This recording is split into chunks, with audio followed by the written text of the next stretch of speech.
திருச்சிற்றம்பலம். ஆடும் வரிவேல் அணி சேவல் என பாடும் பணியே பணியாய் அருள்வாய்.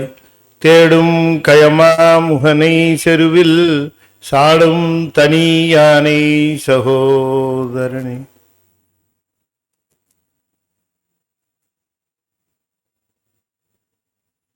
திருச்சிற்றம்பலம்.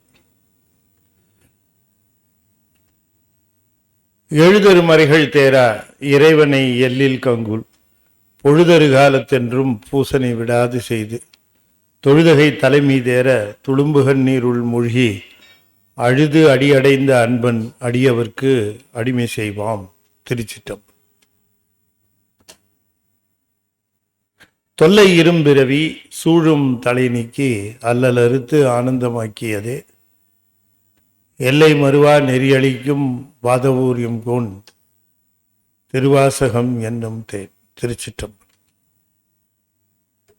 தென்னாடுடைய சிவனே போற்றி, என் நாட்டவர்க்கும் இறைவா போற்றி, ஏகம்பத்துரையந்தாய் போற்றி, பாகம் பெண்ணொரு ஆனாய் போற்றி, பராய்த்துறை மேவிய பரனே போற்றி, சிராப்பள்ளி மேவிய சிவனே போற்றி, அண்ணாமலையம் அண்ணா போற்றி, கண்ணார் அமுத கடலே போற்றி, காவாய் கனக திரளே போற்றி, கைலை மலையானே போற்றி போற்றி, வெற்றிவேல் முருகனுக்கு அரோகரா. திருச்சிற்றம்பலம்.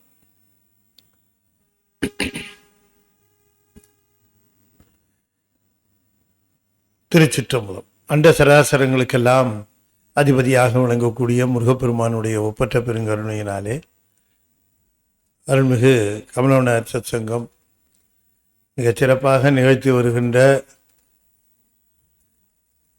மணிவாசக பெருமான் அருளி செய்த திருவாசகத்தை நாம் தொடர்ந்து சிந்தித்து வருகின்ற பாங்கிலே இன்றைய தினம் சிவபுராணத்திலே மேலும் சில செய்திகளை சிந்திப்பதற்கு திருவருள் கூட்டியிருக்கிறது. மணிவாசக பெருமானை பல ஆன்றோர்கள் ஞானிகள் அனுபவித்திருக்கிறார்கள். திருவாசகத்தை அவர்கள் அனுபவிக்கின்ற பொழுது மணிவாசக பெருமானுடைய பெருமையையும் அவர்கள் அனுபவித்திருக்கிறார்கள். மணிவாசக பெருமானுடைய ஒப்பற்ற உயர்ந்த சீர்மை அது ஒரு வியப்புக்குரிய ஒரு நிலை என்பதிலே எல்லா அருளாளர்களுக்குமே ஒப்ப முடிந்த கருத்தாக விளங்கியது.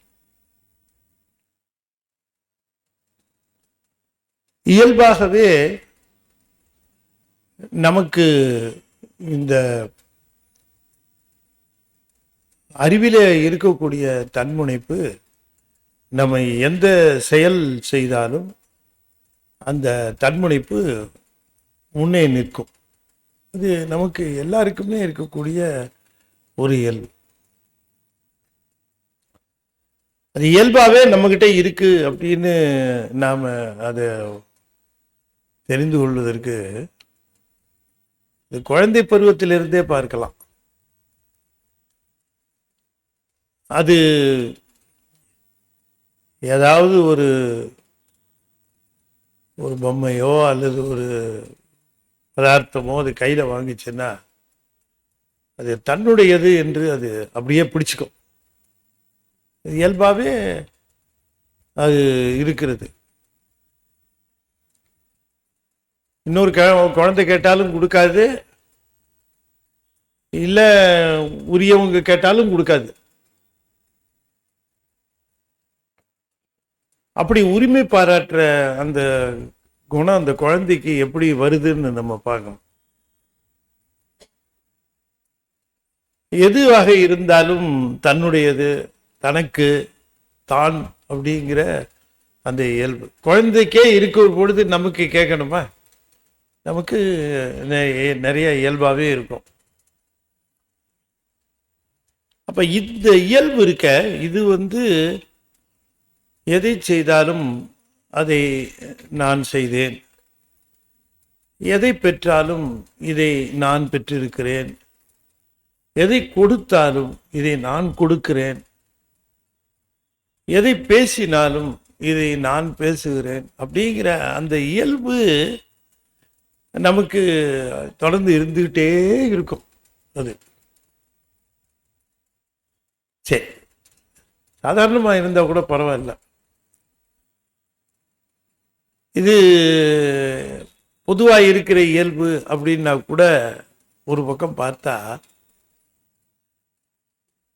இறைவன் சம்பந்தப்பட்ட செயல்கள்லையும் இது முனைத்து நிற்குது. அதுதான் அன்றாட நிகழ்ச்சிகள்ல முனைத்து நிற்கிறது.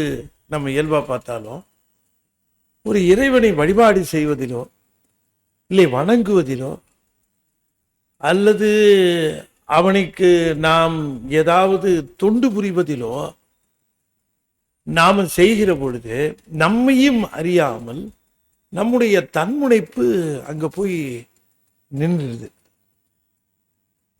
இது நீங்க செஞ்சீங்களாமே, ரொம்ப நல்லா இருக்கு அப்படின்ன உடனேயே அது அதற்குரிய பெருமையை அந்த ஆன்மா எடுத்துக்கொள்வதில் தயங்கிறது இல்லை, எடுத்துக்குது. இன்னும் சில பேர், உங்களை தவிர இதை யார் செய்ய முடியும், இவ்வளவு சிறந்த தொண்டை செய்றீங்களே அப்படிங்கிற பொழுது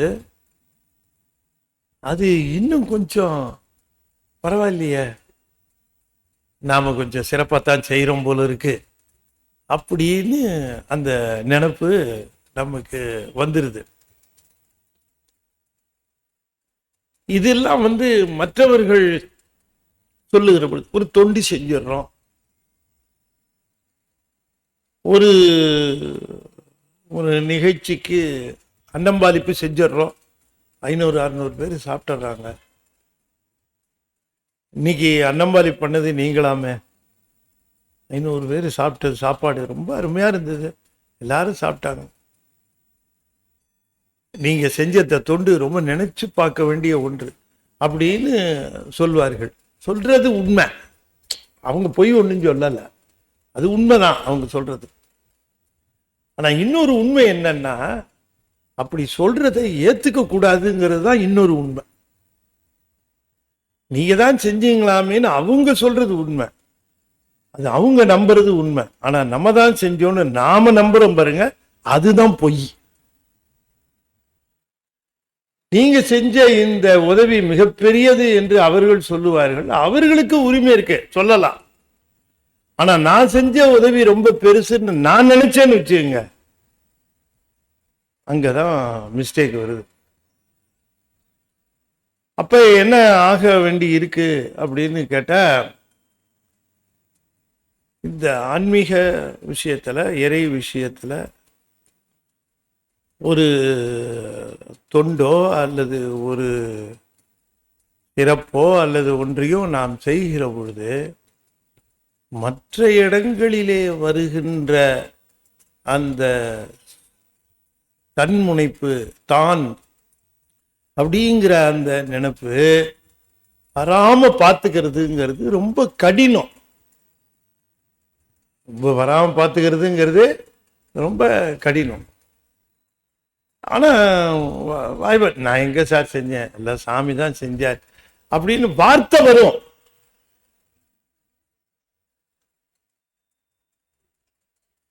உள்ளுக்குள்ள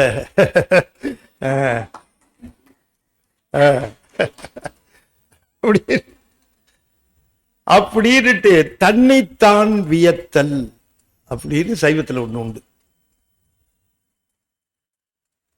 அதுதான் நான் குழந்தையில இருந்து ஆரம்பிச்சேன். இது நமக்கு இப்ப வந்தது இல்ல, நம்ம குழந்தையா இருக்கிறப்பவே வந்தது. தொட்டில் பழக்கம்,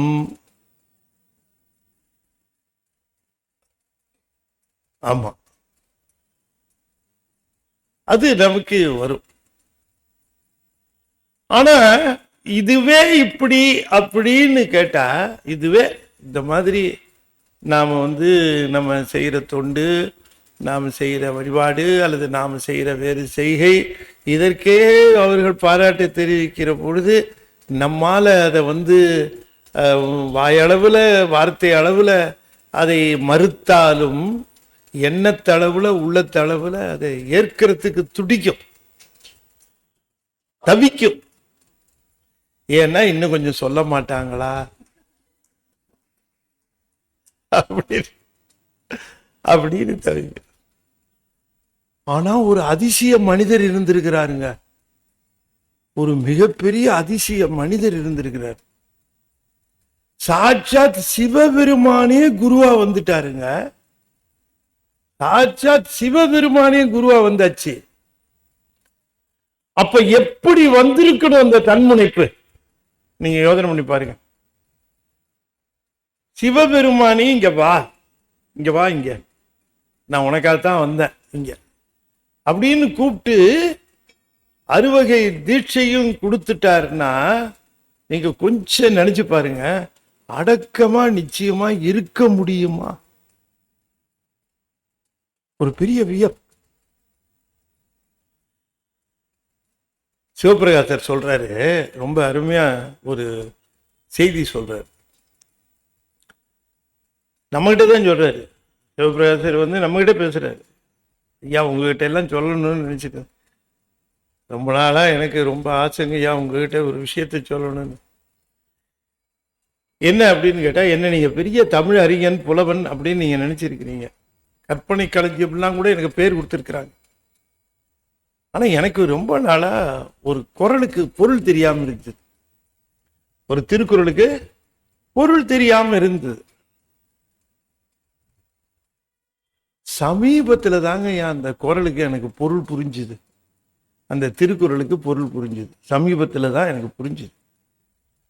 என்ன குறள் அப்படின்னு கேட்டா,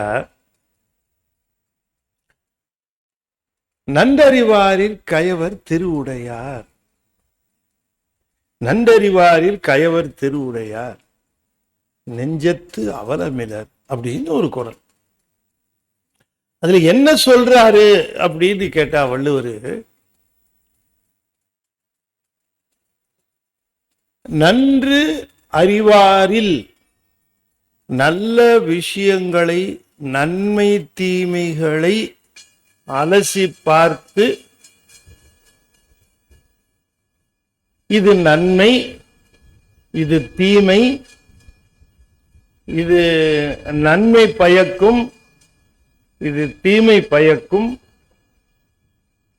என்று தெரிந்த சான்றோர்களை காட்டிலும்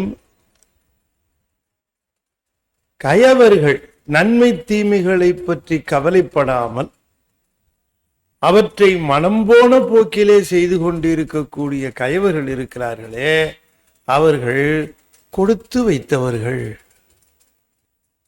நான் சொல்லல, யார் சொல்றார்? சொல்றார் திருவள்ளுவர் சொல்றார். இந்த நன்மை தீமை தெரிஞ்சு உயர்வு தாழ்வு தெரிஞ்சு இருக்கக்கூடிய இந்த சான்றோர்களை காட்டிலும் கயவர்கள் இருக்கிறாங்களே, அவங்க கொடுத்து வச்சோம். ஏன் அப்படின்னு, இந்த நன்மை தீமை தெரிஞ்சவங்க எப்பவும் கவலைப்பட்டுக்கிட்டே இருப்பாங்க, எப்பவும் கவலைப்பட்டுக்கிட்டே இருப்பாங்க. ஆனா கயவர்கள் எப்பொழுதும் நிம்மதியா இருந்து கொண்டே இருப்பான் அப்படின்னார். இந்த கயவர்கள் எப்பொழுதும் நிம்மதியா இருப்பான். இது வள்ளுவருடைய ஆற்றாமை.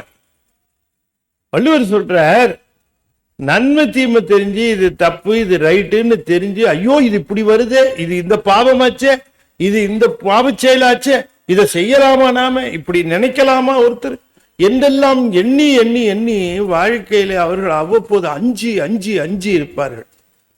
அவர்களுக்கு அச்சம்தான் இருக்கும். ஆனால் நெஞ்சத்திலே கொஞ்சம் கூட கவலைப்படாம இருக்கிறவங்க யாரு அப்படின்னு கேட்டா அவர்கள் கயவர்கள். அதனால என்ன கேட்டா கயவர்கள் கொடுத்து வைத்தவர்கள் அப்படின்னு வள்ளுவர் பாடியிருக்கார். இது எனக்கு புரியவே இல்லை, இந்த குரல் என்ன இப்படி சொல்றாரு அப்படின்னுட்டு எனக்கு புரியவே இல்லை. இந்த குரலுக்கு இப்ப சமீபத்துல தான் எனக்கு பொருள் புரிஞ்சுது. என்னன்னு கேட்டா, ஏன் இப்படி சொல்றார் சாமி, யார சொல்றார் அப்படின்னு கேட்கிற பொழுது தனக்கு தெரிந்து கொண்ட விஷயத்தை நம்மிடம் சொல்லுகிறார். என்ன சொல்றாருன்னா, பயிர்மதி தவழும் பவளவார் சடையான், பயிர்மதி தவழும் பவளவார் சடையான் பேரருள் பெற்றும் பெறாதாரின் அழுங்கி, பேரருள் பெற்றும் பெறாதாரின் அழுங்கி நெஞ்சம் நெக்குருகி நிற்பை நீயே. சிவபெருமானே நேர்ல வந்து, சிவபெருமானே நேர்ல வந்து எல்லா விதமான தீட்சைகளையும் கொடுத்துட்டு நாம் உம்மை ஆட்கொண்டோம் என்று சொல்லி அந்த ஆட்கொண்ட தன்மை செய்த பிறகும் கூட, அவருடைய பேரருளை பெற்றும் கூட, தில்லைக்கு வா என்று அவர் சொல்லி போயும் கூட, ஆகா நமக்கு சிவபெருமானே வந்து சொல்லிவிட்டாரே, இனி நமக்கு என்ன அச்சம் இருக்கிறது, இனி நமக்கு என்ன கவலை இருக்கிறது, சிவபெருமானுடைய திருவருளையே பேரருளையே பெற்றுவிட்டோம், இனி நமக்கு இந்த உலகத்திலே எந்த விதமான அச்சமும் இல்லை, நமக்கு சமானமானவர்களும் இல்லை, நமக்கு ஈடானவர்களும் இல்லை என்று பெருமை பெற்று திரிந்திருப்பதை விட்டுவிட்டு, இவ்வளவு பெரிய பேரருளை பெற்றும் கூட திருவருள் கொஞ்சம் கூட கிடைக்காதது மாதிரி எப்ப பார்த்தாலும் அழுதுகிட்டே இருக்கிறாரே இந்த மணிவாசகரு, எப்ப பார்த்தாலும் அழுதுகிட்டு இருக்கிறாரு. ஆனா நானு கிடைக்கவே இல்லை, அவர் அருளே கிடைக்கல. ஆனா கிடைத்தவர்கள் என்ன மகிழ்ச்சி அடைவார்களோ அதை விட அதிக மகிழ்ச்சியோடு திரிந்து கொண்டு இருக்கிறேனே நான். என்னை பார்க்கிற பொழுதுதான் திருவள்ளுவர் சொல்லி இருக்கிறார், நெஞ்சத்து அவலமிரர் கயவர். ஏன் என்று சொன்னால், சிவபெருமானுடைய திருவருளை இன்னும் பெறாமல் இருக்கிறோமே என்று கவலையுற்று கண்ணீர் விட்டு, பெருமானே எப்போது வருவீர், எம்முடைய பிறவி பிணியை எப்போது தீர்ப்பீர் என்று கண்ணீர் விட்டு கதறுவதை விட்டு விட்டு அன்றாட வாழ்க்கையிலே மகிழ்ச்சியோடு சுற்றி திரிந்து கொண்டு இருக்கிறேனே நான், என்னைத்தான் கயவன் என்று இந்த திருவள்ளுவர் பாடியிருக்கிறார் என்று சொல்லுகிறார். பகிர்மதி தவழும் பவளவார் சடையான், பகிர்மதி தவழும் பவளவார் சடையான் பேரருள் பெற்றும் பெறாதாரின் அழுங்கி நெஞ்சம் நெக்குருகி நிற்பை நீயே. நெஞ்சம் நெக்குருகி உருகி உருகி இவ்வளவு அருள் கிடைச்சும் நாங்க ஒரு சின்ன பூஜை பண்ணாலே காலரை தூக்கி விட்டுறோம் டக்குன்னு. இன்னைக்கு பூஜை ரொம்ப அப்படின்னுட்டு ஒரு சிறு பூஜையை முடிச்ச உடனேயே கூட அந்த வந்துருதே. என்னப்பா, சிவபெருமான் திருவடியை தூக்கி தலைமையில வச்சிருந்திருக்கிறாரு. பேரருள் பெற்றும் பெறாதாரின் அழுங்கி நெஞ்சம் நெக்குருகி நிற்பை நீயே. பேயேன் பெறாது பெற்றார் போல, பேயினேன் பெறவில்லை ஆனால் பெற்றவர் போல, களி கூர்ந்து உள்ளம் கவலை தீர்ந்தேனே. கவலை எல்லாம் தீர்ந்து போச்சு, ஏன்னா சிவபெருமானுடைய திருவருள் எனக்கு முழுக்க கிடைச்சிருச்சு அப்படிங்கிற பாவனையில நான் வாழ்கிறேனே. நீரு இன்னும் தில்லைக்கு வர சொல்லிட்டாரே, தில்லைக்கு வர சொன்ன உடனே அங்க திரும்ப ஏத்துக்குவாரோ இல்ல வேற என்ன சொல்லுவாரோ தெரியலையே, என்ன மாதிரி வினையனேன் வினைக்கேடனேன் உழவரோ என்றெல்லாம் அழுது அழுது அழுது புலம்பு நீரே. பெற்ற பிறகு நீர் புலம்பி இருக்கிறீர், பெறாத போதும் நான் கழித்திருக்கிறேனே என்று சிவபிரகாசர் சொல்லுகிறார். அதுபோல ஒரு சிறு அந்த ஒரு ஒரு இறை நலம், ஒரு திருத்தொண்டு செய்தாலே நமக்கு அந்த இயல்பாக இருக்கக்கூடிய அந்த தன்முனைப்பு விடுகிறது. இவ்வளவு பெரிய பேரருள் பெற்றும் கூட ஒருவரால எப்படி தன்னை 61 இடத்துல நாயினேன்னு சொல்லிக்க முடிஞ்சது? யோசனை பண்ணி பாருங்க. தன்னை சொல்லிக் கொள்ளுகிற பொழுது, தன்னை குறிப்பிட்டுக் கொள்ளுகிற பொழுது எங்கேயாவது அதுதான் சொல்றாரு. இன்னொரு ஒரு இடத்துல சொல்லுகிற பொழுது ரொம்ப அருமையா மணிவாசகர் சொல்லுகிறார்.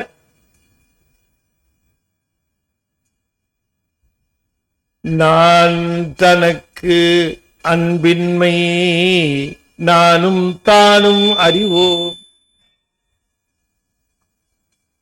தான் எனை ஆட்கொண்டது எல்லோரும் தான் அறிவார். தேவரீர் என்னை ஆட்கொண்டதுதான் எல்லாருக்கும் தெரியுமே தவிர உண்மையிலேயே என்னுடைய தகுதி என்னங்கிறது யாருக்கும் தெரியாது சாமி, உங்களுக்கு தான் தெரியும். நீங்கள் தகுதி நோக்கி என்னை ஆட்கொள்ளவில்லை. எல்லாரும் தப்பா நினைச்சிட்டு இருக்கிறாங்க. மணிவாசகருடைய தகுதி நோக்கி சிவபெருமான் அவரை ஆட்கொண்டு இருக்கிறார் அப்படின்னு தப்பா நினைக்கிறாங்க. இல்லவே இல்லை. தங்களுடைய கருணையின் மேலிட்டினாலே கடையநேரையும் கலந்து என்னை ஆண்டு கொண்ட விடையவன் தேவரீர். அப்படி என்று சொல்லுவதற்கு உள்ளத்திலே இருந்தே அந்த உணர்வு வர வேண்டும் என்றால் மணிவாசக பெருமானுடைய அந்த என்ன சொல்றது, அந்த தன்முனைப்பு நீங்கிய பக்தி, ஆணவ அந்த உணர்வு நீங்கிய பக்தி. இந்த பக்தி இருக்கும், பக்தி எல்லாருக்கும் வந்துருது, பக்தி எல்லாருக்கும் அது உணர்வு வந்துருது, பக்தி உணர்வு, கடவுள் மேல அன்பு எல்லாம் வந்துருது. ஆனால் ஆணவ உணர்வு நீங்கிய பக்தி வருவது என்பது மிக மிக முக்கியம். அது திருவாசகத்தை தொடர்ந்து ஓதுகிறவர்களுக்கு மட்டுமே வருவதற்கு வாய்ப்பு இருக்கிறது. திருவாசகத்துல ஆணவ அந்த தன்முனைப்பு இல்லாமல் அவரு தன்னைத்தானே அந்த தகுதி இல்லாமல் ஆன்மா அதைத்தான் நினைச்சு பார்த்துக்கணும். ஆன்மாவுக்கு இறைவனுடைய திருவருளை பெறுவதற்கு எந்த தகுதியும் தொடக்கத்திலேயும் இல்லை, நிறைவிலையும் இல்லை. அவரா பார்த்து கொடுத்தா தான் உண்டு. தன்னை நினைக்க தருவான. ஏன் எல்லாரும் நினைக்கல? எல்லாருக்கும் சாமி பொதுவா தான் இருக்கிறாரு, எல்லாருக்கும் பொதுவா தான் திருவாசகம் இருக்கு, எல்லாருக்கும் பொதுவா தான் திருமுறைகள் இருக்கு. ஏன் எல்லாரும் படிக்கல? நம்ம நினைச்சு பாருங்க. ஏன் எல்லாரும் வழிபாடு செய்யணும்? ஏன் எல்லாரும் சிவபெருமானுடைய பெருமையை புரிந்து கொள்ளவில்லை? ஏன் சிவபெருமானுடைய கருணையை எண்ணி எல்லாருக்கும் ஏன் கண்ணில் கண்ணீர் வரல? நல்ல நம்ம யோசனை பண்ணி பார்க்கணும். இது எல்லாருக்கும் ஒரு பொதுவாக இருக்கக்கூடிய ஒன்று தான். சிவமும் எல்லாருக்கும் பொதுவாக இருக்கக்கூடிய ஒன்று. ஆனால் அந்த சிவமானது எல்லாருக்கும் பொதுவாக இருந்தாலும் அது ஒவ்வொருவருக்கும் தன்னை சிறப்பாக தர வேண்டும். பொதுவாக நிற்கிற சிவம் தன்னை சிறப்பாக தரவில்லை என்றால் ஆன்மா அதனை நெருங்குவது அரிது, அதனை நினைப்பதும் அரிது, அதனிடம் சேர்வதும் அரிது. எத்தனை முயற்சி பண்ணியும் நீங்க கொண்டு போய் ஊட்டி விட்டுற முடியாது ஒருவருக்கு. அவர் அதை ஏற்றுக்கொண்டு விடவும் முடியாது, ஏற்றுக்கொள்ளவும் மாட்டார். திலகவதியாரை விடவா பக்தி ஊற்றத்துக்கு ஒருத்தர் வேணும்? தன்னுடைய சொற்களினால அல்ல, தன்னுடைய செயலினாலேயே பக்தியை ஊட்டக்கூடிய வல்லன்மை உடையவர் யாரு? திலகவதி.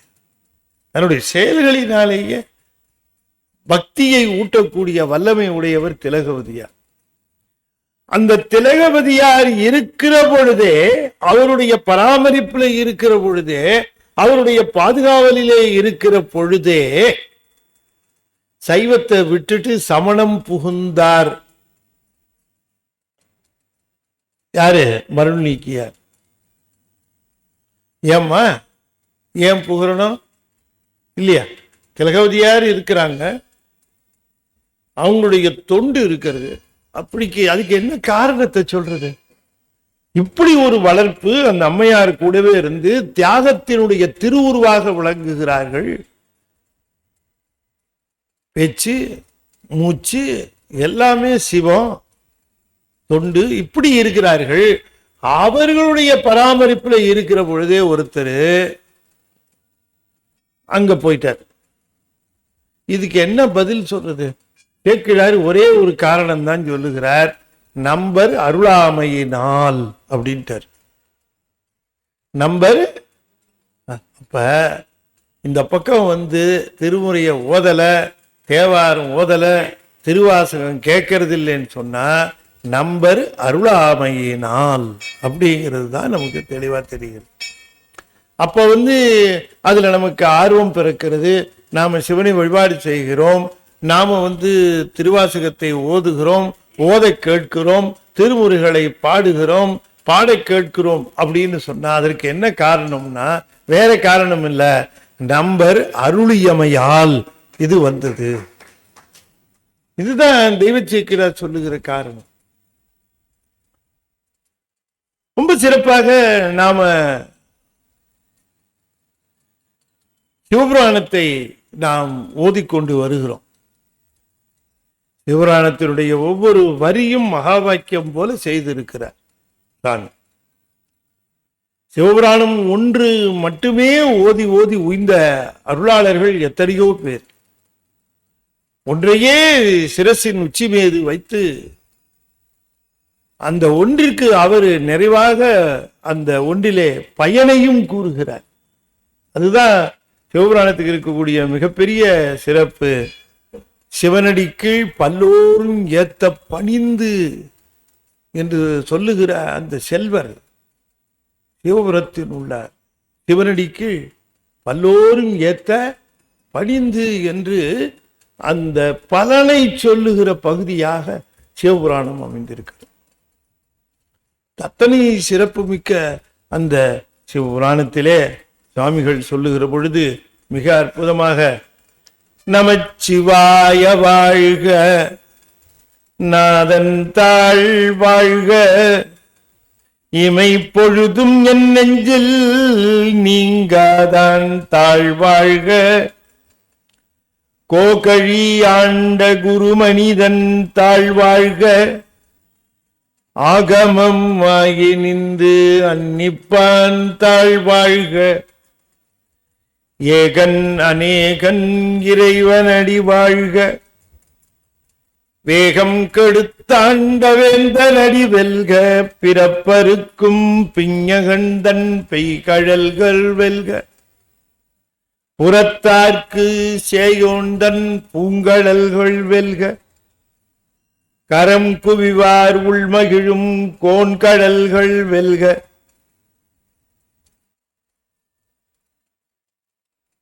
சிரம் குவிவார் உள்மகிழும் சீரோன், சிரம் குவிவார் ஓங்குவிக்கும் சீரோன் கடல் வெல்க,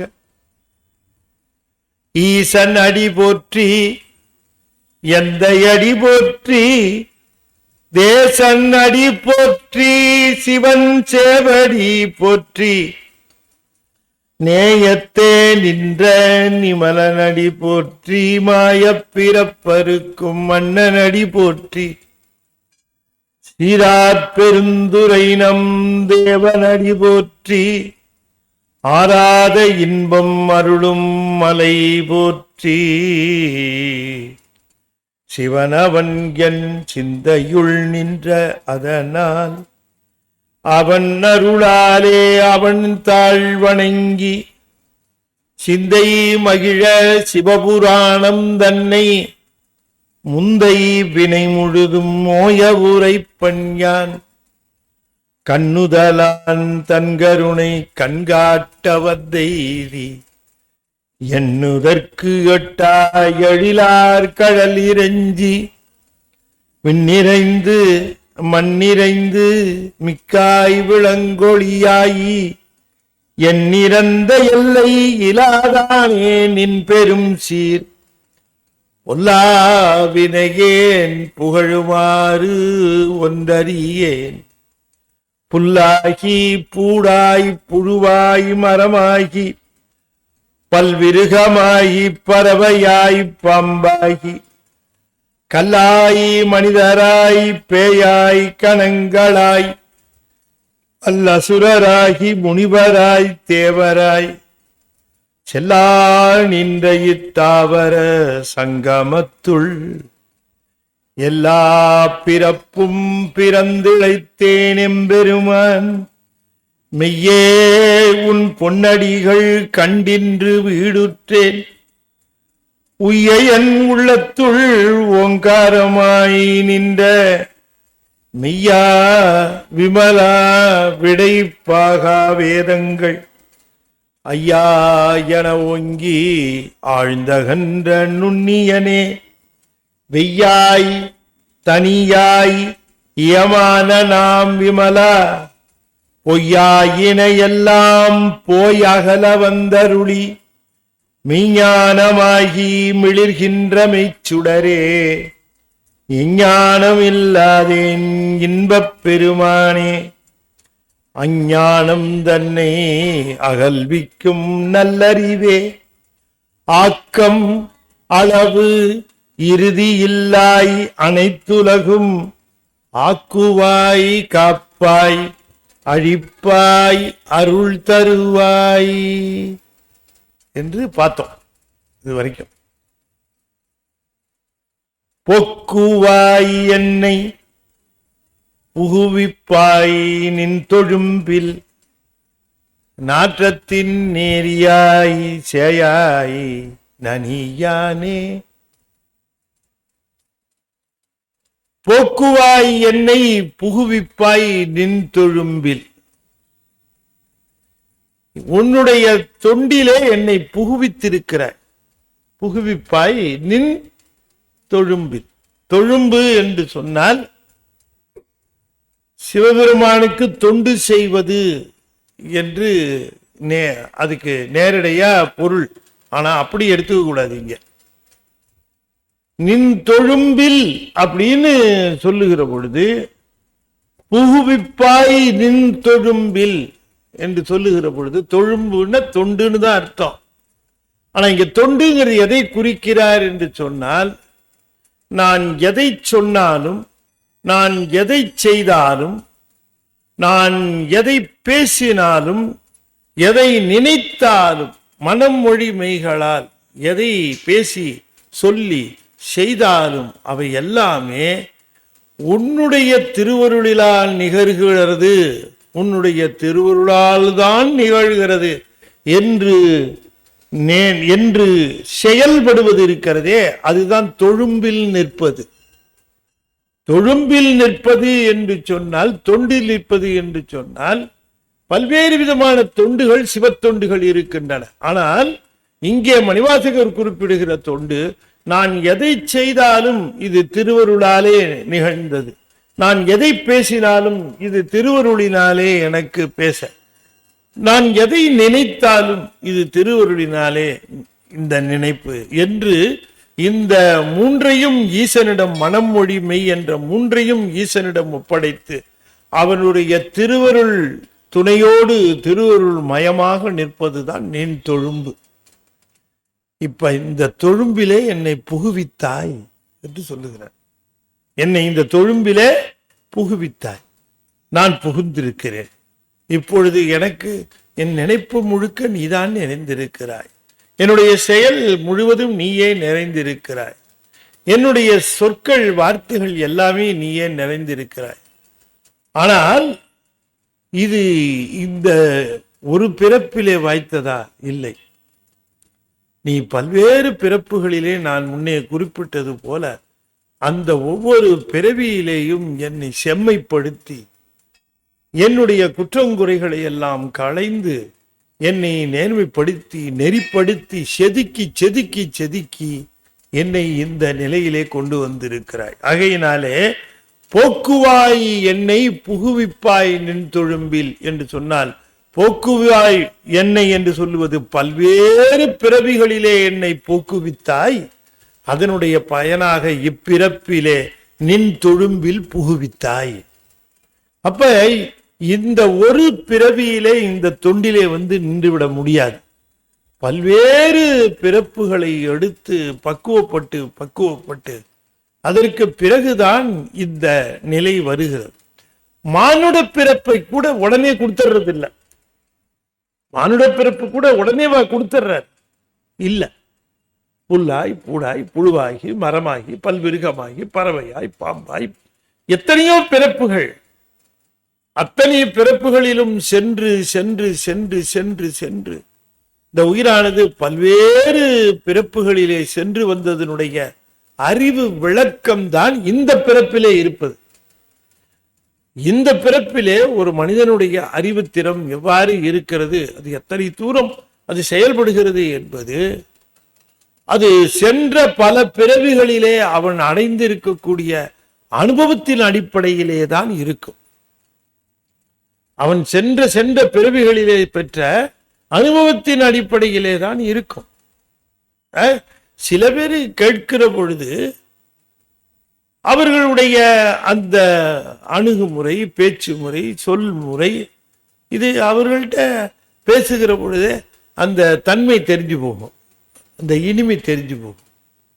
சில பேர்கிட்ட பேசுகிற பொழுது உடனே தெரிஞ்சு என்ன இப்படி என்ன கேட்ட இப்படித்தான் வருவான். அப்ப நம்ம என்ன நினைக்கிறோம், ஏன் இவர் இவ்வளவு தூரம் கடுமையாவே இருக்கிறார், சமீபத்தில் அந்த பிறப்பிலிருந்து வந்திருந்திருப்பார், அதனால அதனுடைய வாசனை இன்னும் போகல இல்லையா? அது நல்லாவே தெரியும். இந்த பிறப்பினுடைய வாசனை அது சில பேர் மென்மையாவே பேசுவார்கள், அன்பாக பேசுவார்கள். சில பேர் இப்படி பேசுறாங்க, என்ன காரணம், எங்க வந்து வாட் மேக்ஸ் தி டிஃபரன்ஸ்? ஒரே ஓக்கல் கார்டு, ஒரே டங்கு, ஒரே மாதிரியான வாய்ஸ், ஒரே மாதிரியான மவுத்து, ஸ்பீச்சினுடைய ப்ராசஸிங் ரெண்டு பேருக்கும் ஒண்ணுதான். அவருக்கும் சூக்குமை பைசந்தி மத்திமை வைகரி தான் அவருக்கும், இவருக்கும் சூக்குமை பைசந்தி மத்திமை வைகரி தான் இவருக்கும். ரெண்டு பேருக்கும் ப்ராசஸிங்லேயோ அல்லது ப்ரொஜெக்ட் ஆகிறதுலையோ வித்தியாசமே இல்லை. ஆனா இவர் விழுந்து புடுங்குறார், அவரு மென்மையா பேசுறார். எங்க வித்தியாசம் வருகிறது? எங்கம்மா வித்தியாசம் வருகிறது? எங்க வருகிறது என்று சொன்னால் அவர் இதுவரைக்கும் பெற்றிருக்கக்கூடிய அறிவின் பக்குவத்திலே வருகிறது. அறிவின் பக்குவத்திலே தான் அது வருகிறது. இந்த அறிவின் பக்குவம் இருக்கிறவர்கள் அந்த மாதிரி அப்படி பேச வேண்டும், இப்படி பேச வேண்டும், இப்படி பேசினா அவர்கள் மனம் புண்படுமே, இப்படி பேசினா அவர்களுக்கு இல்லையா, அந்த மாதிரியாக ஒரு அறிவின் பக்குவம் வந்து பிறப்புகளினாலே தான் வருகிறது. பல்வேறு பிறப்புகளை எடுத்து எடுத்து எடுத்து எடுத்து தான் ஆன்ம அறிவு பக்குவப்படுகிறது என்பதை நம்முடைய சைவ சித்தாந்தம் பேசுகிறது. அதனால்தான் சொன்னார், போக்குவாய் என்னை பல்வேறு பிறவிகளிலே போக்குவாய், அதற்கு பிறகு அல்லவா இப்ப புகுவிப்பாய் நின் தொழும்பில். இந்த பிறப்பில் உன்னை பற்றி பேசுவதற்கும் உன்னை பற்றி சிந்திப்பதற்கும் அது நீயாக எனக்கு கொடுத்தது. நாற்றத்தின் நேரியாய் சேயாய் நனியானே என்று சொல்லுகிறார். நாற்றத்தின் நேரியாய், நேரி என்று சொன்னால் ரொம்ப சூட்சமமாக இருப்பது, சூட்சமமாக விளங்குகிற தன்மை. ஈசன் பருத்தன்மையிலே விளங்குவது பொதுத்தன்மை. ஆனால் அவன் சிவனன் என்று சொல்லக்கூடிய பண்போடு அந்த அழகோடு விளங்குவது எப்படின்னு கேட்டா, வாசனை எவ்வாறு பார்க்க முடியாது உணர முடியுமோ அவ்வாறே சிவத்தினுடைய பெருமையை பார்க்க முடியாது உணரத்தான் முடியும். அப்படி உணர்ந்தேன் உன் பெருமையை என்று சொல்லுகிறார்.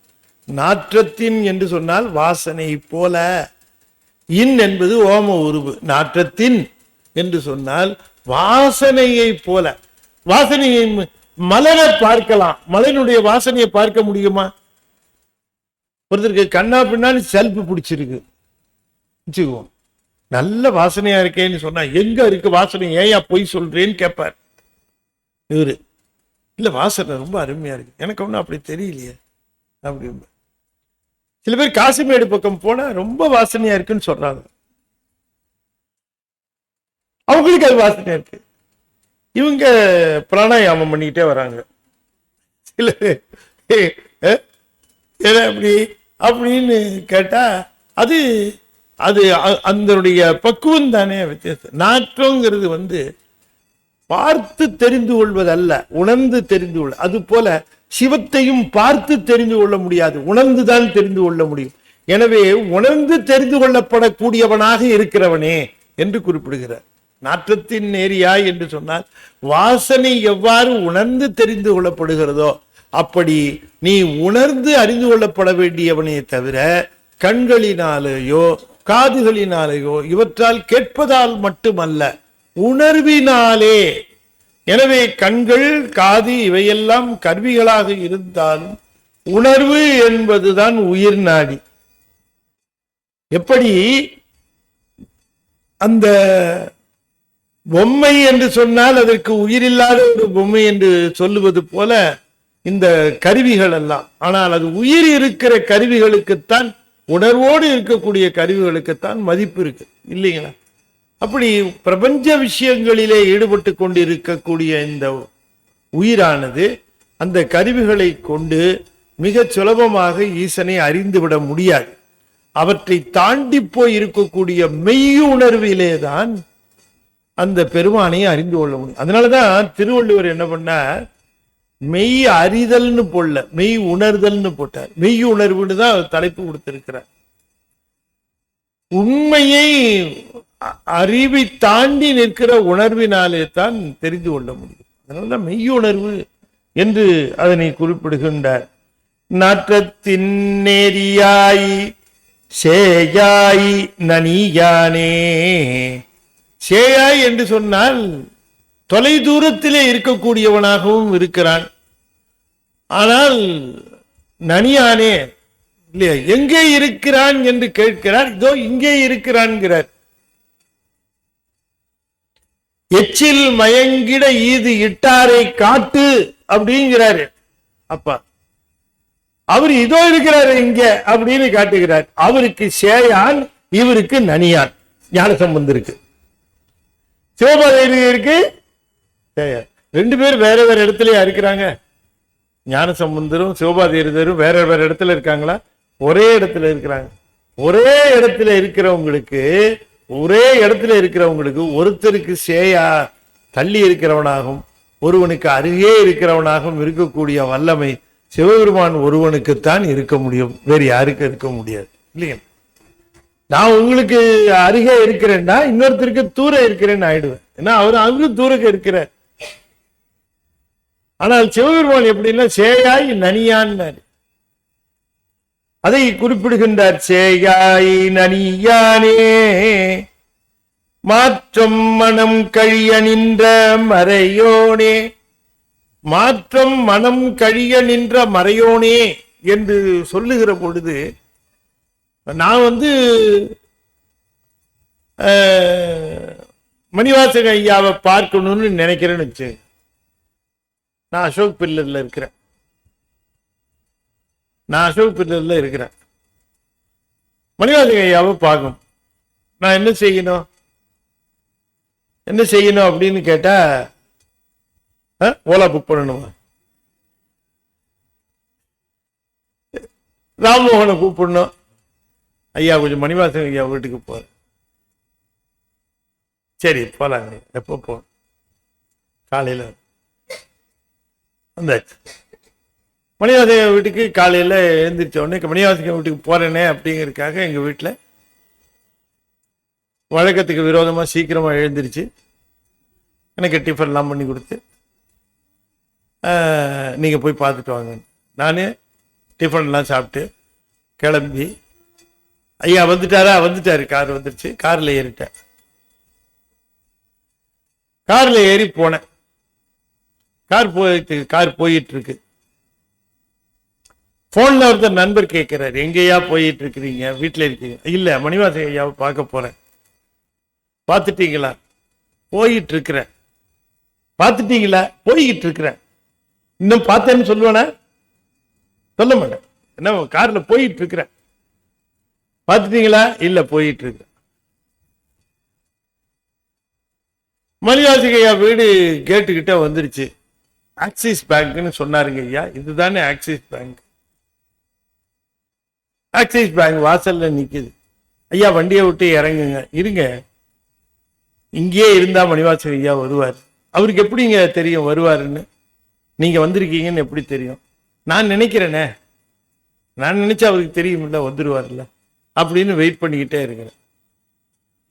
ஐயா வாகனத்தை விட்டு இறங்கி வீட்டுக்கு போனாதாங்க ஐயா பார்க்க முடியும். உங்களுக்கு ஒன்றும் தெரியாது, நான் வாகனத்தில் இருந்தபடியே பார்த்துருவேன் அவரை அப்படின்னு இருக்கிறேன். காலையில் ஆச்சு, மத்தியானம் ஆச்சு, சாயந்தரம் ஆச்சு, ராத்திரியும் ஆயிடுச்சு. ராமவனுக்கு வேலையெல்லாம் நிறைய இருக்கு. ஐயா மணிவாசக ஐயா இந்த பார்ப்போம், பார்த்துருவாரு. இப்ப என்ன நான் கேள்விப்பட்ட வரைக்கும் சொல்லுங்க, அவர் ஊர்லயே இல்லையா?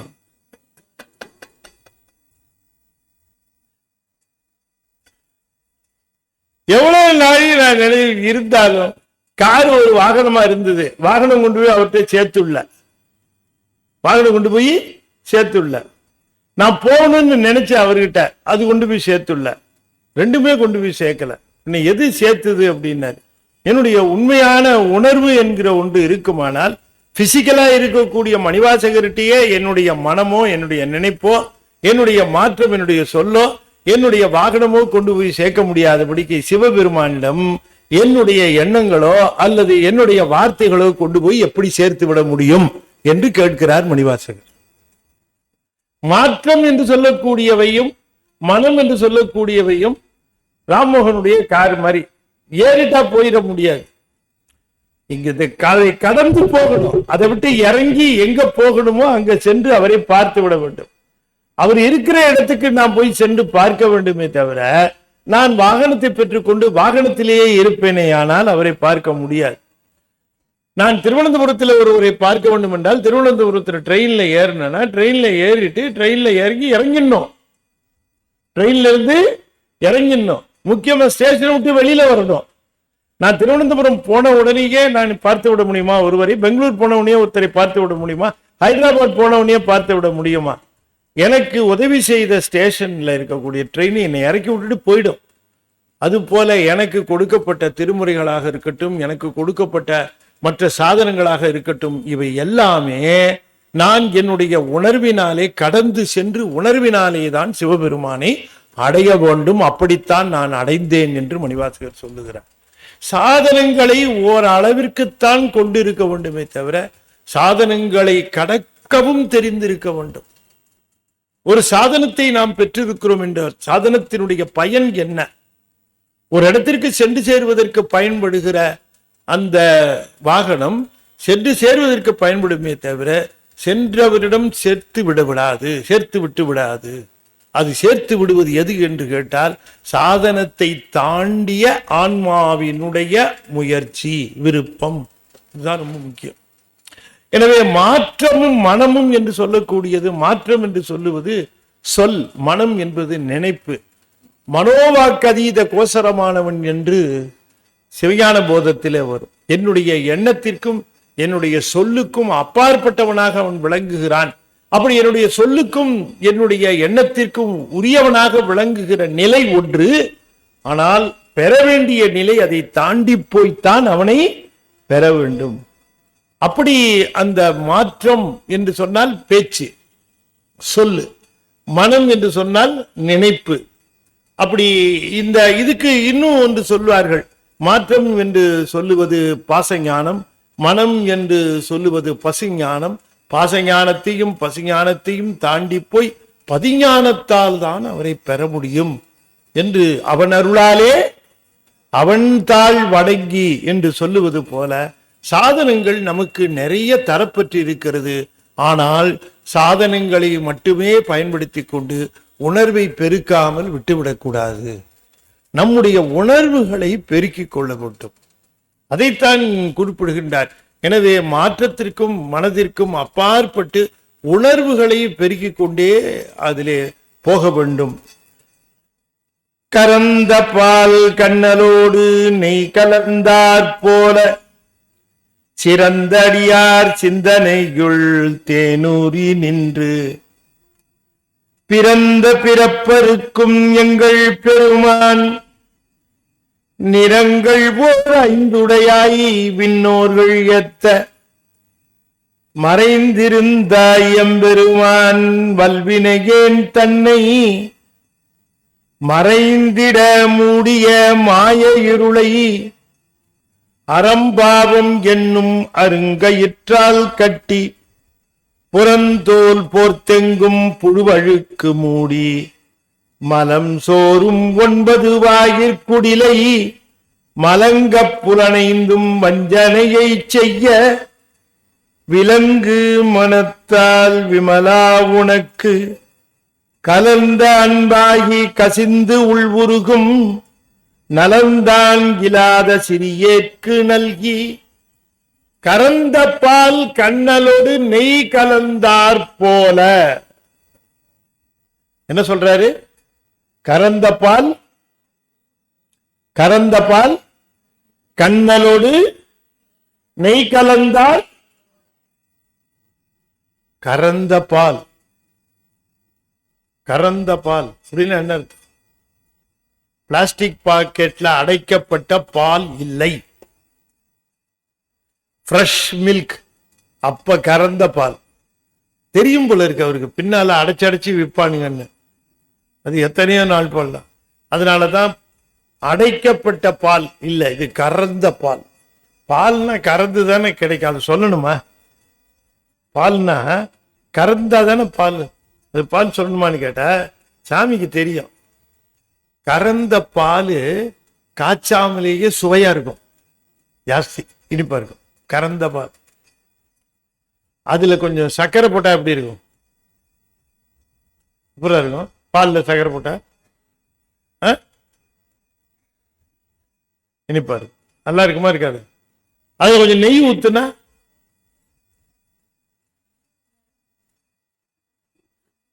நீங்க கரெக்டா பதில் சொல்லிடுச்சு. நீங்க தான் இன்னும் கொஞ்சம் நல்லா, நீங்க அந்த குழந்தைங்க 2 அப்படின்னு தலைய ஆட்டிடுச்சு, 2 பலமா ஆட்டி.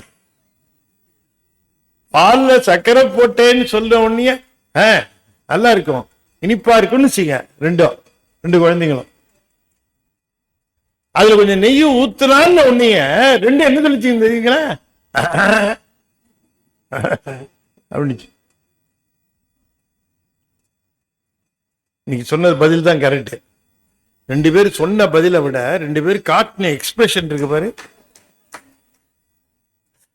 இந்த எக்ஸ்பிரஷன் அப்படியே நான் என் புத்தகத்தில் எழுதியிருக்கேன். அது ஓப்பு இல்லை, ஆனா மணிவாசகர் சொல்றாரு, இப்படி ஒரு உதாரணம் சொல்றாரு. கறந்த பால் கண்ணலோடு நெய் கலந்தார் போலன்னு சொல்றாரு. என்னடா அது, சர்க்கரையை கலக்கிறது சரி, நெய்ய கலக்கிறத பத்தி சொல்றாரு. பால்ல சர்க்கரை கலந்து சாப்பிடலாம், நெய் கலந்து எப்படியோ சொல்றாரு, என்ன விஷயம் அப்படின்னு பார்க்கிற பொழுது அது நிறைய உரைகள்லாம் அப்படியே தான் போகுது. அப்ப யோசனை பண்ணி பார்க்கிறேன், என்னவோ சொல்ல வராது இங்கன்னு. சரி, அது கொஞ்சம் ஆழமா பார்த்தோம்னா, கறந்த பால் கண்ணலோடு நெய் கலந்தார் போல சிறந்த அடியார் சிந்தனையுள் தேனூரி நின்று பிறந்த பிறப்பருக்கும் எங்கள் பெருமான்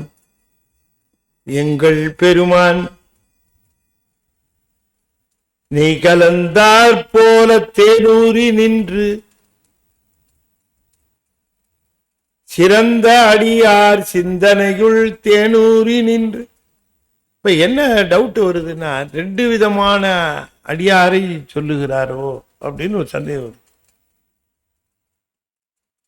அதை அப்ப எப்படி பார்க்கணும் அப்படின்னு கேட்டா, கறந்தபால் கண்ணலோடு கலந்தார் போல,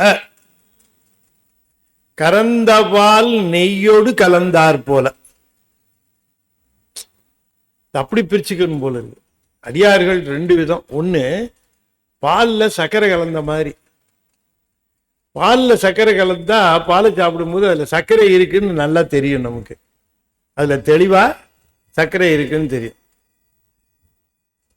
அப்படி சர்க்கரை இருக்குன்னு தெரிகிற மாதிரி சில அடியார்கள் இருப்பார்கள். சிவபெருமான அவரிடம் இருக்கிறார் அப்படின்னு தெரிந்துகிற அளவுக்கு அவர்கள் இருப்பார்கள்.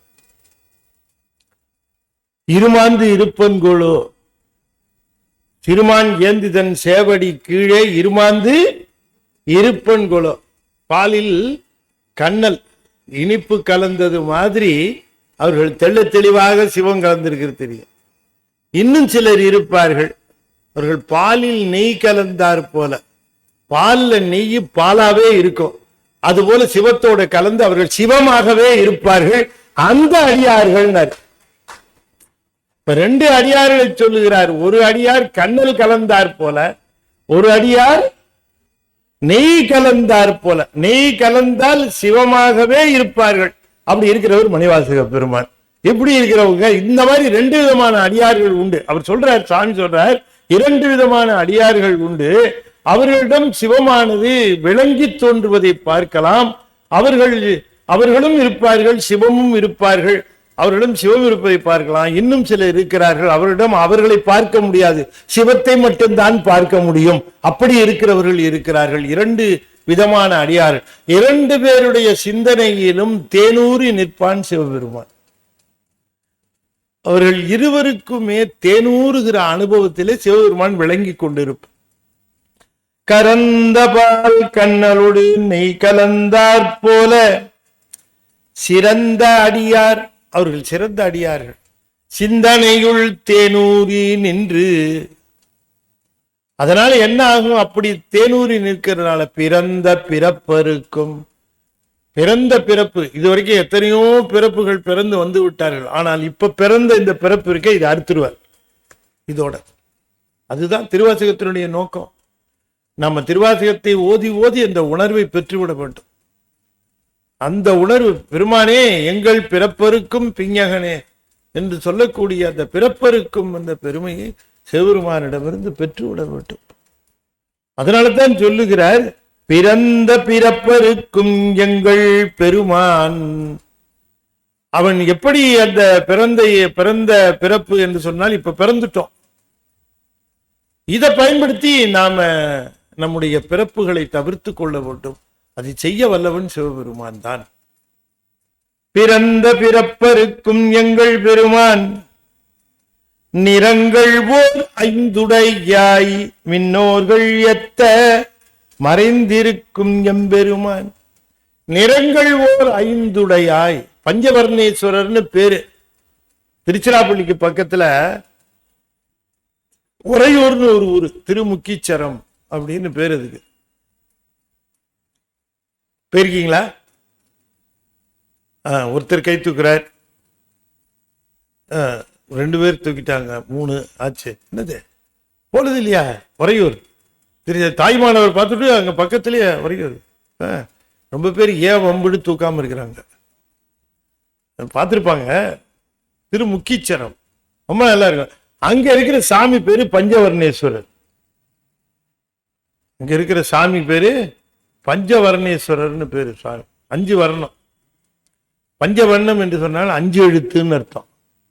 நமசிவாய மந்திரத்திற்கு உரியவன் அர்த்தம். நிறங்கள் ஓர் 5 உடையாய் என்று சொன்னால் 5 எழுத்து உடையவனே, 5 எழுத்துக்கு உரியவனே. நந்தி நாமம் நமசிவாயவே. ஆகையினால 5 எழுத்துக்கு உரியவன் யாரு? சிவபெருமான். அதனாலதான் 5 எழுத்துங்கிறது வண்ணம். வண்ணம்னா 2 பொருள் இருக்கு. வண்ணம்னா என்ன? 2 பொருள். 2 சுழி நானா போட்டாலும் போடலாம். 2 சுழி நானா போட்டலாம். 2 சுழி போட்டா வண்ணம் அப்படின்னு சொன்னா 2 பொருளும் உண்டு. என்ன 2 பொருள்? ஒன்னு எழுத்து, இன்னொன்னு நிறம். ஒன்னு லெட்டர், இன்னொன்னு கலர். புரியுதா? புரிஞ்சுதா? ஆமா, நான் உங்களுக்கும் புரியுற மாதிரி சிவபுராணத்தை எடுத்துடணும்னு ரொம்ப முயற்சி பண்ணிட்டு இருக்கிறேன். ஆமா, தவறாம அட்டெண்டன்ஸ் போட்டுட்டு இருக்கிறாங்க அவங்களும். அப்ப வண்ணம் அப்படின்னு எழுதுறதுக்கு இப்ப வா போட்டு 2 சுழி நானா போட்டு புள்ளி வச்சு 2 சுழி நானா போட்டு இம்மு வச்சா வண்ணம். அந்த வண்ணம்னா வர்ணத்துக்கும் அதுதான், எழுத்துக்கும் அதுதான். மந்திரம், பதம், வண்ணம்.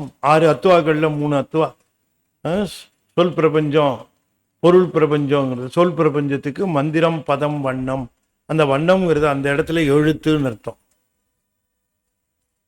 வண்ணம்னா எழுத்துன்னு அர்த்தம். இன்னொன்னு அர்த்தம் அதுக்கு நிறம்னு ஒரு. ஆனா வண்ணம்ங்கிறதுல 2 சுழிக்கு பதிலா 3 சுழி போட்டுட்டா, 2 சுழிக்கு பதிலா 3 சுழி போட்டுட்டா வண்ணம். கொஞ்சம் அழுத்தி வண்ணம் அப்படின்னா என்ன அர்த்தம்? என்ன அர்த்தம்?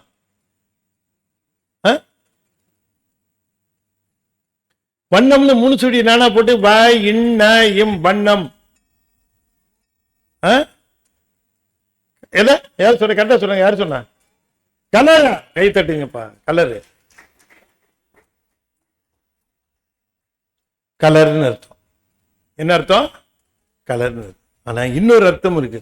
அவ்வண்ணம், இவ்வண்ணம், எவ்வண்ணம் அப்படின்னா எவ்வாறு, அவ்வாறு, வழின்னு அர்த்தம். வண்ணம்னா வண்ணம்னா என்ன அர்த்தம்? வழி, ஆறு அப்படின்னா. எவ்வாறு சென்றான் அப்படின்னு கேக்குறது. எவ்வண்ணம் சென்றான் அப்படின்னு கேக்குறீங்கள வண்ணம். அப்ப 2 சுழி போட்டா என்னன்னு தெரிஞ்சிச்சு, 3 சுழி போட்டா என்னன்னு தெரிஞ்சிச்சு. அதுக்கு மேல சுழி போடக்கூடாது, தப்பு. அவ்வளவுதான். 2 சுழி தான் இருக்கு, 3 சுழி தான் இருக்கு. சரி, அப்ப நிறங்கள் ஓர் 5 அப்படின்னு இங்க சொல்லுகிற பொழுது இந்த இடத்துல அந்த வண்ணம்ங்கிற எழுத்துல எழுத்துக்கள் 5 எழுத்து உடையவர் என்கிற பொருளும் வரும். ஒரு ஊர்ல சிவபெருமானுக்கு, சிவலிங்கத்துக்கு 5 வர்ணமும் இருக்கு. என்ன ஊரு சொல்லுங்க பார்க்கலாம். சத்தமா சொல். திருநல்லூர். நல்லூர் எம் பெருமானார் நல்லவாரே.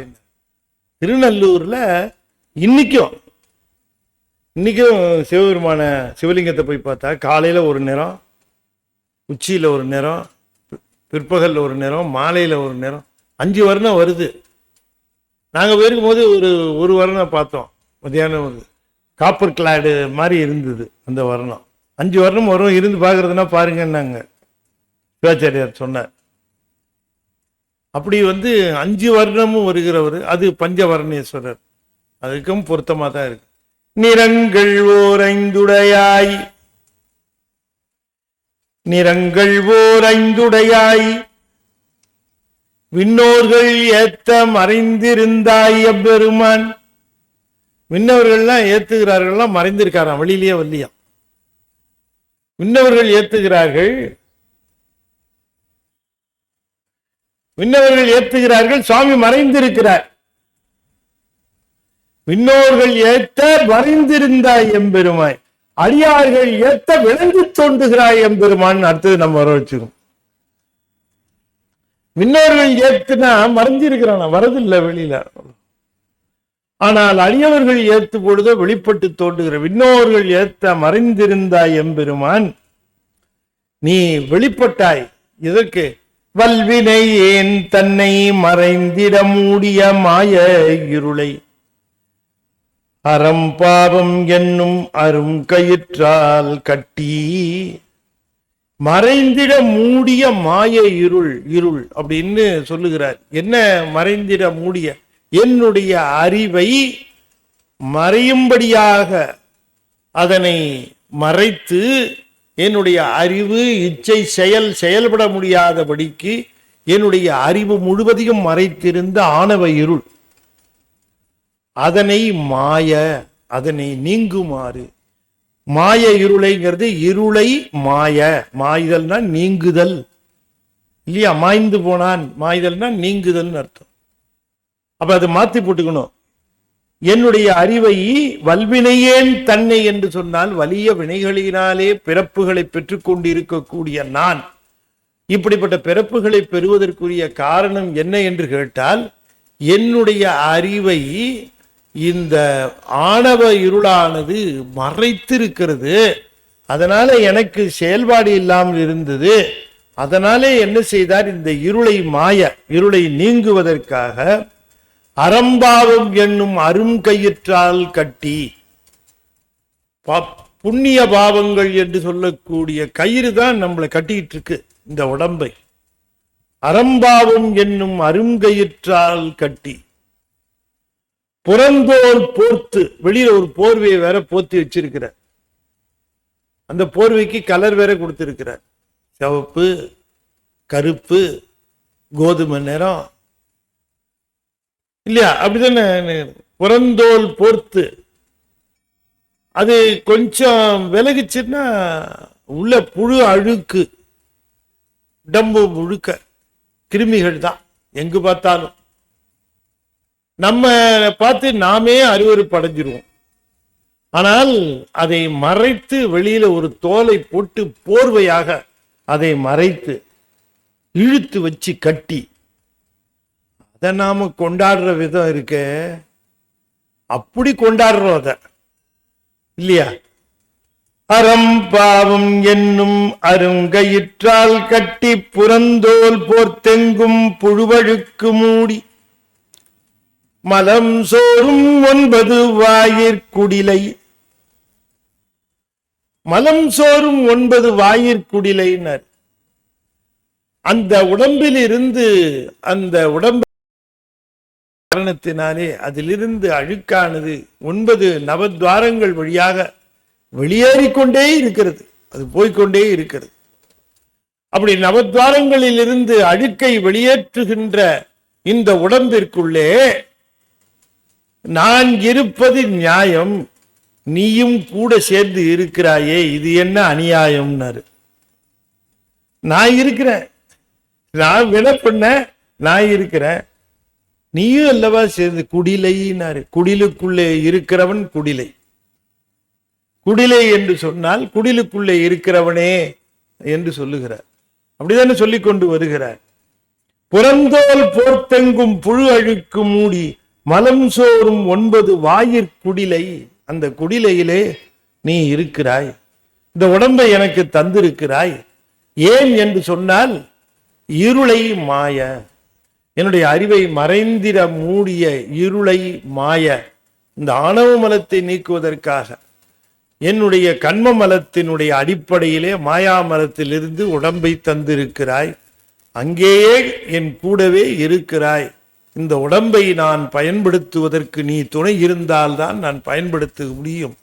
ஆனால் நீ உதவுகிறாய் என்பதை அறியாமலேயே இந்த உடம்பை நான் பயன்படுத்தி கொண்டிருக்கிறேன். மலங்கப்புலனைந்தும் வஞ்சனையை செய்ய. இந்த 5 புலன்களும் இந்த புற உலகை பார்த்து மயங்கி அதிலே இருக்கக்கூடிய இன்பங்களை அனுபவிக்க வேண்டும் என்கிற காரணத்தினாலே இந்த மனமானது தான் இருக்கக்கூடிய இந்த இடமானது யார் தந்தது, இது எப்படி வந்தது, இதனுடைய உண்மை இயல்பு என்ன என்பதை எல்லாம் சிந்தித்து பார்த்து இதனை தந்த உன்னிடம் சேராமல் அது மலங்க இந்த 5 புலன்களும் செய்கிற மயக்கத்திலே அந்த மனமானது விளங்குகிறது, உன்னை விட்டு விலகி செல்லுகிறது. இந்த மனமானது உன் பக்கம் வந்திருக்கணும். ஏன் என்று சொன்னால் இப்படிப்பட்ட உடம்பு எதற்காக வந்தது? இது அறிவை மறைத்திருக்கும் ஆணவ இருளை நீக்குவதற்காக இறைவன் தந்தது. அதனாலே நாம் வினைகளை செய்து அந்த வினைகளின் அடிப்படையிலே இப்படி ஒரு உடம்பை பெற்றிருக்கிறோம். இது நீண்ட நாள் நிற்காத உடம்பு, ஒரு நாள் விட்டு போகிற உடம்பு, இது அழிந்து சோறுகிற உடம்பு. எனவே இந்த உடம்பு இருக்கிற பொழுதே நாம் இறைவனுடைய திருவடி நீழலை அடைவதற்குரிய முயற்சிகளிலே ஈடுபட வேண்டும் என்று நினைக்காமல் விலங்கு மனத்தால், அது நீங்கி போகிற அந்த மனத்தால், விமலா உனக்கு, விமலா இந்த விளங்குகிற மனத்தை நீக்கி அவ்வாறு செல்லாமல் தடுத்து அது என்ன செய்ய வேண்டும்? கலந்த அன்பாகி கசிந்து உள் உருகும் நலம். கசைந்த அன்பாகி உனக்காக நினைந்து, இந்த பிரபஞ்சத்திற்காக நினைந்து வாழ்ந்ததெல்லாம் போதும். பிரபஞ்ச உறவுகளுக்காக நினைந்து வாழ்ந்ததெல்லாம் போதும். பிரபஞ்ச உறவுகளுக்காக உருகினது போதும். பிரபஞ்ச உறவுகளுக்காக கசிந்தது போதும். இனி நான் கசியப் போவது சிவபெருமானுடைய திருவருளுக்காக மட்டும்தான். வேறு எதற்கும் என் உள்ளம் கசியாது, உருகாது என்று நான் எண்ண வேண்டும் என்கிற காரணத்திற்காக பல்வேறு பிறப்புகளை தந்து தந்து தந்து தந்து அந்த பிறப்புகளினுடைய அடிப்படையிலே நான் பெற்ற அனுபவத்திலே இன்றைக்கு உனக்காக உருகுகின்ற மனதை தந்தாய் என்று குறிப்பிடுகிறார்.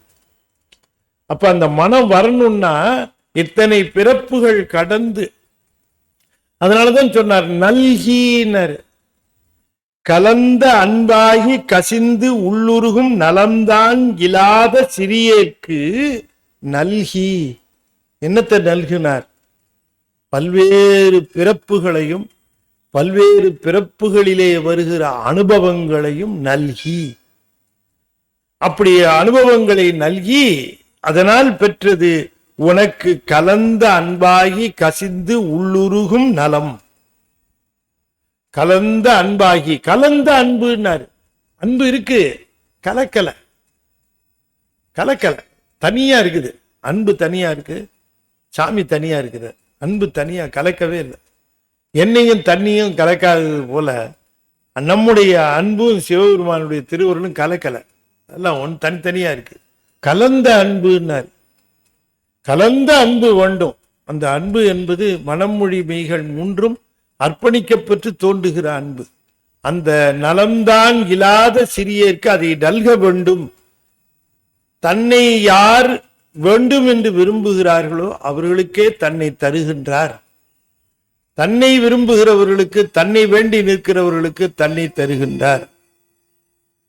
வேறு எதை வேண்டி நின்றாலும் வேண்டுவார் வேண்டுவதே ஈவான் கண்டாய் என்று வழங்குகிற பெருமான் தன்னை விரும்புகிறவர்களுக்கு தன்னை தருகிறான். மற்றதை விரும்புகிறவர்களுக்கு மற்றதை தந்து அதனுடைய பயனையும் தருகிறான். எனவே இந்த அனுபவத்தை எனக்கு நல்கி, எனக்கு அந்த நல்கியதுனாலே நிலந்தன் மேல் வந்தருளி நீழ்கழல்கள் காட்டி. முதல்ல நல்கினது திரோபவத்தால் பிறப்புகளை நல்கி பக்குவப்படுத்துவது, நீழ்கழல்கள் காட்டுவது திருவருளாலே தன்னுடைய குருவாக வந்திருந்து திருவருளை தருவது. இந்த இரண்டையும் குறிப்பிடுகின்றார். நலம்தான் இல்லாத சிறியேற்கு நல்கி. அந்த இடத்துல சொல்லுகிற பொழுது நலமில்லாத எனக்கு நல்கின நலத்தை கொடுத்தார்னு சொல்லிடக்கூடாது இல்லையா? கலந்த அன்பாகி கசிந்துளுருகும் நலம்தான் இல்லாத சிறியேற்கு என்ன நல்கி, என்ன கொடுத்தார்? நல்குதல் கொடுத்தார். என்ன கொடுத்தார்? அது வரணும் இல்ல. நலமில்லாதவன் நான், எனக்கு என்ன கொடுத்தார் என்று கேட்டால் பிறப்புகளை தந்து நலம் பெறுமாறு செய்தார். நலம் பெறுமாறு செய்த பிறகு நிலந்தன் மேல் வந்தருளி நீழ்கழல்கள் காட்டினார். அப்ப பெருமான் வர வேண்டும் என்று சொன்னால் கலந்த அன்பாகி கசிந்து உள்ளுருகும் நலம் இருக்கணும். நம்ம கிட்ட கலந்த அன்பாகி கசிந்து உள்ளுருகும் நலம் இருக்குமானால் அவர் என்ன பண்ணுவார்? நிலந்தன் மேல் வந்தருளி நீழ்கடல்கள் காட்டுவார். ஏன் நீழ்கடல்கள் காட்டுவார் அப்படின்னாரு. ஏன் நீழ்கடல்கள் காட்டினா என்ன அர்த்தம்னு கேட்டா, நீழ்கடல்கள்னா கால் ரொம்ப நீளமா இருக்குன்னு பொருள் சொல்லக்கூடாது.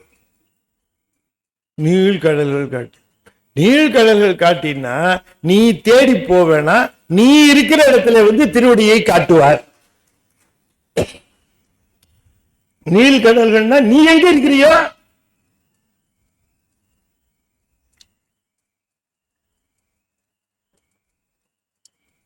நீ எங்க இருக்கிறியோ அங்க வந்து காட்டுவார். அப்படித்தானே?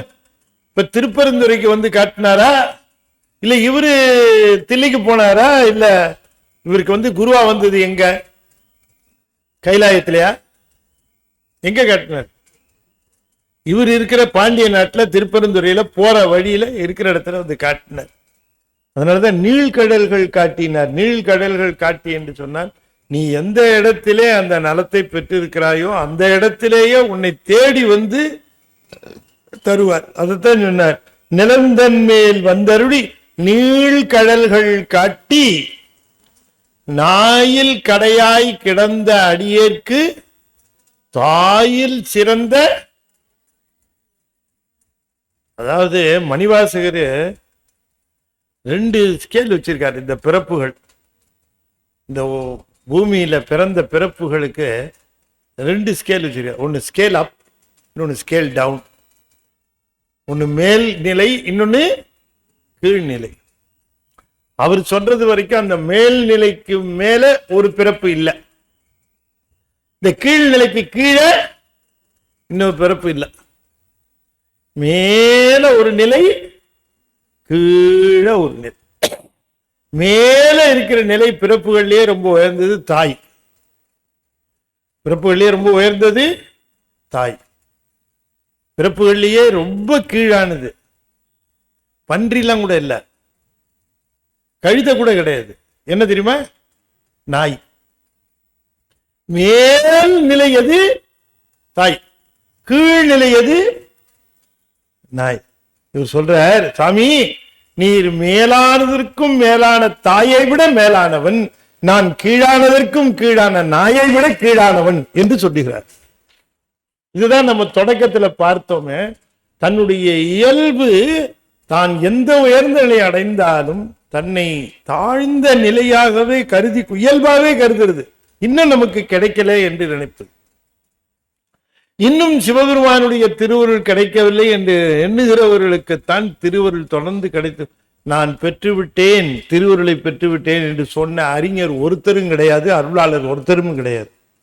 நான் சிவபெருமானுடைய திருவருளை பெற்றுவிட்டேன், இன்பத்தை பெற்றதை சொல்லியிருப்பார்கள். என்போல் பெற்றார் யார் அப்படிலாம் சொல்லியிருப்பார். ஆனால் திருவருளை நான் முழுமையாக பெற்றுவிட்டேன் என்று ஒருவரும் சொல்ல மாட்டார்கள். காரணம் என்னன்னு கேட்டா, உண்மையிலேயே திருவருள் இது, இன்பம் இது என்று அவன் எதை உணர்த்துகிறானோ அதுதான் திருவருள், அதுதான் இன்பம் என்று நாம் உணர முடியும். அவன் உணர்த்துகிற வரைக்கும் நமக்கு அது தெரியாது. நம்ம எதையோ இன்பம் என்று நினைத்து கொண்டிருப்போம். அதையே தான் நினைத்து கொண்டு அதை ஆனந்தமயமா நினைச்சிட்டு இருப்போம் இல்லையா? நம்ம வீட்டு காப்பியை தான் உண்மையிலேயே காப்பின்னு நினைச்சு ரொம்ப நாளா குடிச்சிட்டு இருந்தோம். அப்புறமா ஒரு நாள் ஒருத்தர் நண்பர் வீட்டுக்கு போயிருக்கும் போது அந்த அம்மா ஒரு காப்பியை போட்டு கொடுத்து, கும்பகோணத்திலிருந்து வந்த காப்பி தூள் முதல் டிகாக்ஷன்ல இறக்கி உங்களுக்கு திக்கான பாலில் போட்டு கொடுத்துருக்கிறேன், சர்க்கரைக்கு பதிலாக கொஞ்சம் நாட்டு சர்க்கரை போட்டிருக்கேன், இந்தாங்கன்னு நுரத்தல்ல ஆத்தி கையில கொடுத்து அது சாப்பிட போது, அச்சா இதுதான் காப்பியா அப்படின்னு என்னைக்கு அது உண்மையான சுவை தெரிகிறதோ அப்பதான் அது சுவைன்னு தெரியும். அது வரைக்கும் எதை சுவை, அப்படிதான் பிரபஞ்சத்துல வாழ்கிற போது இது இன்பம் அது இன்பம் என்று வாழ்ந்து கொண்டிருப்போம். பேரின்பத்தை பற்றிய பிரஜை இல்லாத காரணத்தினாலே இவற்றையெல்லாம் இன்பம் என்று கருதி இருப்போம். என்றால் ஒரு நாள் கனவிலாவது அந்த இன்பம் இப்படித்தான் இருக்கும் என்று சிவபெருமான் காட்டிய பிறகு, ஆஹா இது அல்லவோ இன்பம் என்று மற்ற இன்பங்களின் மீது உவர்ப்பு வந்து தோன்றும். அதைத்தான் சொல்லுகிறார், ஞாயிற்கடையாய் கிடந்த அடியேற்கு தாயிற் சிறந்த தயாவான தத்துவனேன். தாயை காட்டிலும் சிறந்தவன். ஏன் தாயை காட்டிலும் சிறந்தவன் அப்படின்னு சொன்னார் அப்படிங்கிறத அடுத்த வகுப்புல நாம தொடர்ந்து சிந்திப்போம் என்று சொல்லி இந்த அளவில் இன்றைய தினம் இதை நாம் நிறைவு செய்யும் முகமாக 5 எழுத்து 5 முறை ஓதுவேன். அன்பர்கள் தொடர்ந்து ஓத வேண்டும் என்று திருவடி பணிந்து வேண்டிக் கொள்கிறேன். ஓம் நமச்சிவாய. ஓம் நமசிவாய. ஓம் நமசிவாய. ஓம் நமசிவாய. ஓம் நமசிவாய. திருச்சிற்றம்பலம். அடியன் திருவாசகம் முழுமைக்கு குறிப்பு பொருள் எழுதியிருக்கிற அந்த நூல் இருக்கு. ஸ்ரீமத் பாம்பன் சுவாமிகளுடைய வரலாறு அருமுக சிவன் எழுதியிருக்கிறோம். ராஜாங்க சமயம் நூல் வந்திருக்கு. அதே போல நிரம்ப இரட்டைமணி மாலை, இந்த மாதிரி நூல்கள்லாம் ஞானத்திரள் வெளியீடுகள் நீங்கள் பெற்றுக்கொள்ளலாம். ஞானத்திரளுக்கு நீங்கள் பதிவு செய்யணும், நண்பர்களை பதிவு செய்ய வேண்டும். இதை நான் கேட்டுக்கொள்கிறேன். ஒரு அறிவிப்பு, ஞானத்திரள் தன்னுடைய 150வது இதழை வெளியிடுகிறது. 12 வருடங்கள் 6 மாதங்கள், அதாவது 150 மாதங்கள் ஆகிவிட்டன ஞானத்திரள் தொடங்கி. அந்த 150வது இதழ் நம்முடைய இங்க கமலவிநாயகர் சத்சங்கத்திலே வெள்ளிக்கிழமை, சரியா சொல்றேன்னா 16 வெள்ளிக்கிழமை தானேங்கய்யா? 16 வெள்ளிக்கிழமை, 16 தானே? 15 இல்லை 16 தான்.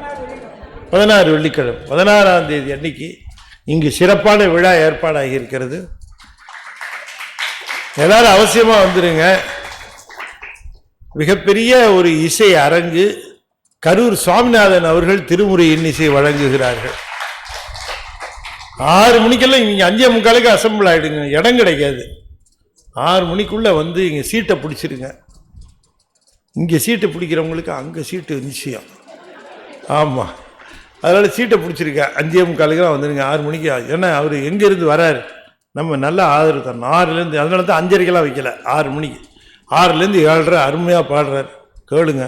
7:30 மணிக்கு 150வது இதழை நம்முடைய என் செந்தில்நாதன் அவர்கள் வெளியிட சுபாமோகன் அவர்கள் பெற்றுக்கொள்கிறார் இங்கே மேடையில். அடியார் அப்புறம் ஒரு கொஞ்ச நாள் பேசுகிறேன். அந்த விழாவுக்கு நீங்கள் அனைவரும் வந்திருந்து சிறப்பு செய்து தர வேண்டும். அடியன் பேசின திருஞான சம்பந்தர், திருநாவுக்கரசர், சுந்தரமுத்து சுவாமிகள் யூஎஸ்பிஏ இங்கே இருக்குது, அவைலபிளாக இருக்குது. அது வேணுங்கிறவர்கள் பதிவு செய்ய அதை வாங்கி கொள்ளலாம். வரலாறு முழுக்க திருஞான சம்பந்தர், திருநாவுக்கரசர் வரலாறு முழுக்க பெரிய புராணத்தின் அடிப்படையில் விவரித்திருக்கிறேன். நீங்கள் கேட்டு பெற்றுக்கொள்ளலாம் என்று சொல்லி இந்த அளவில் இதனை நிறைவு செய்து மீண்டும் நாம் நீங்கள் இங்கே உங்கள் எண்ணை கொடுத்துருங்க. உங்கள் எண்ணுக்கு எஸ்எம்எஸ் அனுப்பிச்சிடுவாங்க அடுத்த வகுப்பு எப்பன்னு. நம்ம மீண்டும் இப்போ திரும்ப 16ஆம் தேதி அன்னைக்கு இங்கே சந்திக்கிறோம். தொடர்ந்து திருவாசகத்தில் சந்திப்போம் என்று சொல்லி இந்த அளவிலே இதை நிறைவு செய்து விடைபெறுகிறேன். நன்றி, வணக்கம். திருச்சிற்றம்பலம். தென்னாடுடைய சிவனே போற்றி.